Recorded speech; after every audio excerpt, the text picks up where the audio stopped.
Let's kick things off with a pretty provocative idea. You know when an argument is so well crafted, so elegant, that its very strength actually becomes its biggest weakness? We're going to use this thought as a lens to look at a really massive crisis. So, we're diving deep into the education crisis in Pakistan. But here's the thing, we're not just looking at the surface level problems. We're asking a much deeper, maybe a much more uncomfortable question. Is the system just broken by accident? Or is it actually a finely tuned machine working exactly the way it's supposed to for a select few? All right, here's our game plan. First, we're going to lay out the standard, elegant argument you always hear. Then, we'll get into the role of language. Is it a mistake or a weapon? We'll ask if education is a ladder up or a filter to keep people out. We'll look at why so many good ideas seem to fail. And it all leads to the final, crucial point. The real problem is about power. Okay, section 1, the elegant argument. This is the kind of diagnosis that, looks amazing on paper, it's smart, it's backed by research, it makes perfect, logical sense. But, and it's a big but, it's missing something absolutely critical. So you can really think of this as two completely different ways of seeing the world. On one side, you have classroom realism. This is the academic view, right? The belief that if you just present good evidence, good policy will naturally follow. On the other side, you've got governing realism. This view understands that in the real world, power and incentives are what drive decisions, not research papers. The elegant argument we're talking about, it lives almost entirely in that first, optimistic world. Now, to be clear, the core idea here is spot on. It's all about something called intangible capital. And what that really means is that a country's true wealth isn't in its highways or its factories. It's in its people, their skills, their knowledge, and the institutions that let them thrive. And, pretty much everyone agrees with this. And that brings us to the big nagging question, right? If everybody who matters agrees on this, if it's such an obvious truth, then why doesn't anything actually change? Why is there this huge gulf between what policymakers say they believe and what they actually do?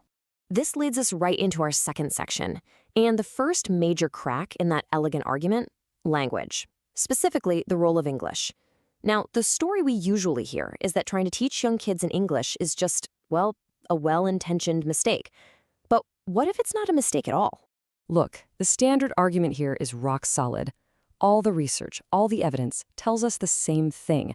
Kids learn best in their own language. Full stop. This isn't some fringe theory. It's proven science. You just have to look at places like Japan or Korea. From a purely educational standpoint, this is a settled debate.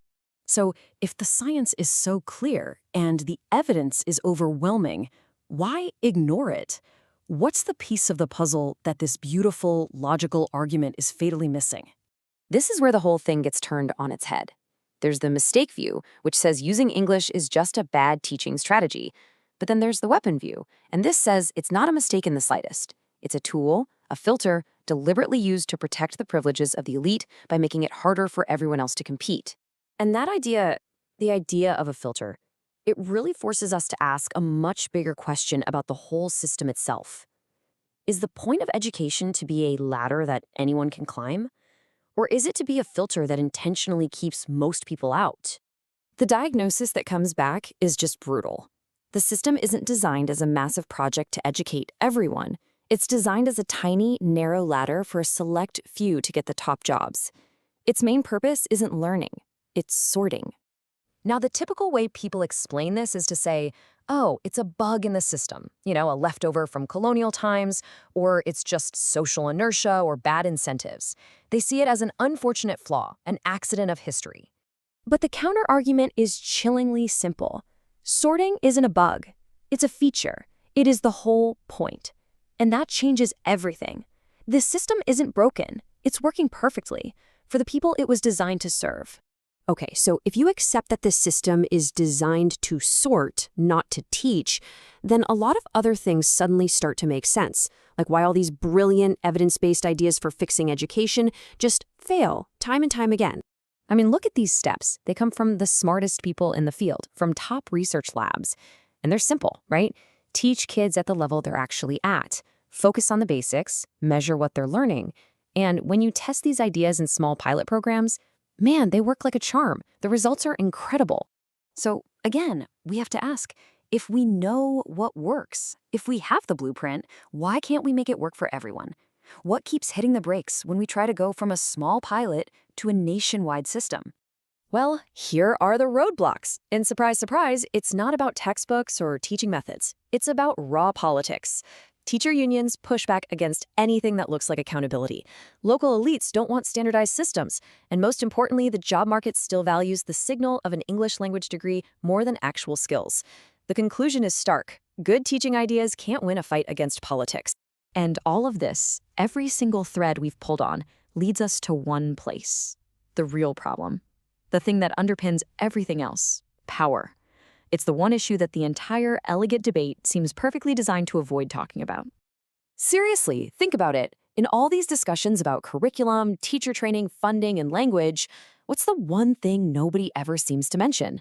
What's the giant elephant in the room that everyone politely ignores? It's the job market. That's the uncomfortable truth. The economy simply isn't built to provide good jobs for millions of well-educated people.